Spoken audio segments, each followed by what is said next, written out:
So anyone who's paid attention to Ryze Hendricks knows that Ryze Hendricks is a performer. One of my favorite performances I seen you do was in Atlantic City on the boardwalk. Okay. You go down there, and if anybody knows anything about Atlantic City, everybody's just looking to go gamble. But I've seen people throw you some money, especially when the moolah dance come out. Yeah. Tell me how important is it for you as an MC to connect with people during your performance and to make your performance key in your projects? I mean, it's everything, man. It's everything, cause you know, this day and age, nobody's really selling like that. Everybody's getting free music, right? So your live performance is your way to sell yourself. Being able to connect with the audience in person, it's like it takes you to a whole nother level, because you got a lot of rappers that, you know, they can rap, they can spit, they make good music, but then you see them live and it's like they don't connect with you. They just get up in there and they just rap their songs or whatever. I like to connect with the audience, because I feel like that's my opportunity for people to get to know me behind the music. So in between songs, I like to talk to the crowd, I like to engage, because, you know, I want people to know me personally, the person. You know, it's all about buying into the person, not just the songs. That's why when you got people put out a hit song, nobody really go get the album, because they haven't really bought into the person. I want them to buy into me, so when I'm performing, it's like I want you to get the whole package. You know what I'm saying? So that's why Heritage Hip Hop was all made. Inspired by Govmatic and Big Snuff, R.I.P. Yeah. I mean, like, I feel like when people don't know anything about people out here, it's because they don't know how to connect with us. They don't know exactly who you are. If somebody says, yo, check get my new mixtape, it's like, I don't know you. Why am I going to invest in you? Nah, exactly. And with music being free, it has cheapened the art, because it's not even an art, it's a hobby. Yeah. And what used to be, I was thinking about this today. You performed at the Lords of the Underground 25th anniversary show for Here Come the Lords. You was there on stage at the Lincoln Park. And I was thinking myself, like, I remember when Chief Rocker came out, how I would go to school and the kids would be buzzing, like, yo, my cousin was in the video, they was on this street, they was there, they was there. And it was special, and now anybody with a phone can do it. So what makes Ryze Hendricks' performance and his skills much more, not authentic, but much more valuable than the average person who's doing it for a hobby and just put something out? It's a good question, yo. I mean, it's all about. Okay. I like to tell artists, like, you know what I mean. You gotta really. Like, whatever you strong at, whatever your strongest points are, like, depending on the audience, you gotta maximize that to the moon. You know what I'm saying? And one of the things, like, you know, me being an artist over all these years, one of the things I realized is that my performance is what makes people buy into me. You know what I'm saying? That's because I enjoy that more than anything, more than writing, more than studio. You know what I'm saying? It's all about the presence of who I am. And I have a background in theater.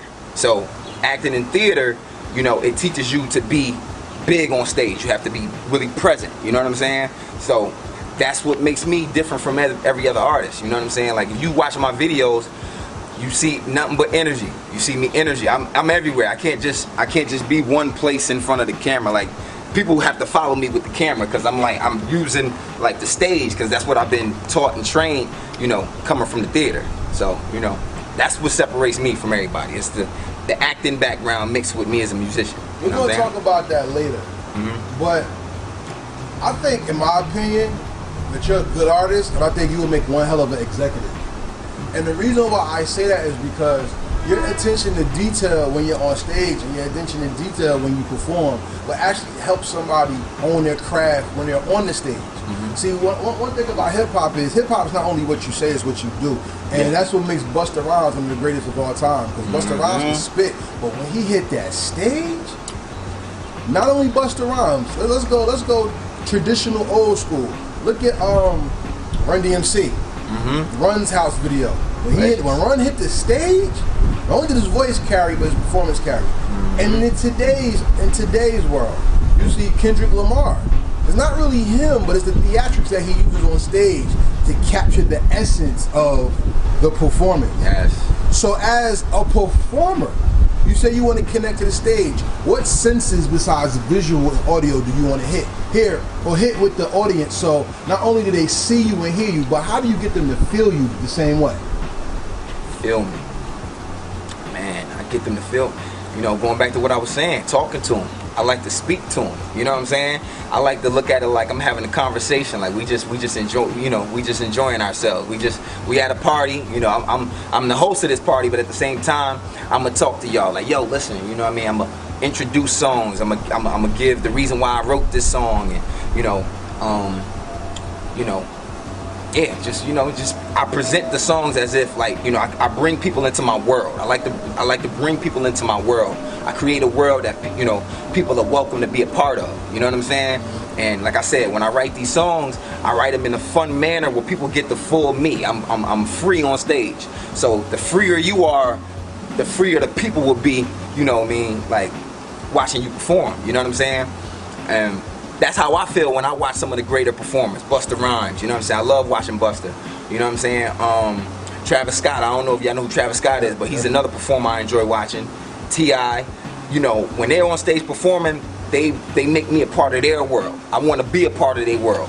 So because watching them, you know, made me want to be a part of their world, I wanted to, you know, do the same thing, like make an effort into bringing people into my world. You know what I'm saying? And that's the next thing I wanted to ask you, because you brought up other performers, and I wanted to know, how do you craft your performance on not making the mistakes others make in theirs? I watch everybody. You know what I'm saying? I watch everybody. Like, you know, I try to learn from everybody. You know what I'm saying? Whether they known or unknown. You know what I'm saying? I look at like even at Linkin Park, for example, right? Watching this one dude perform on stage or whatever, and he was just in one spot the whole time, and it was just stiff. That's it, and in one spot. And then I looked at the crowd. You know, people knocking their head, but nobody was really getting into it. And I'm like, okay, you know what? When I get up there, I'm gonna be all over that stage. People need to feel the presence. I want people to know that it's okay for them to have fun too. You know what I'm saying? It's like, yo, I got y'all. It's safe to have fun because I'm on this stage. You know what I'm saying? You safe to wild out just like me. I'm gonna get on this stage and jump around and act a fool, so you can have a fool out in the crowd too. You know what I'm saying? So, yeah.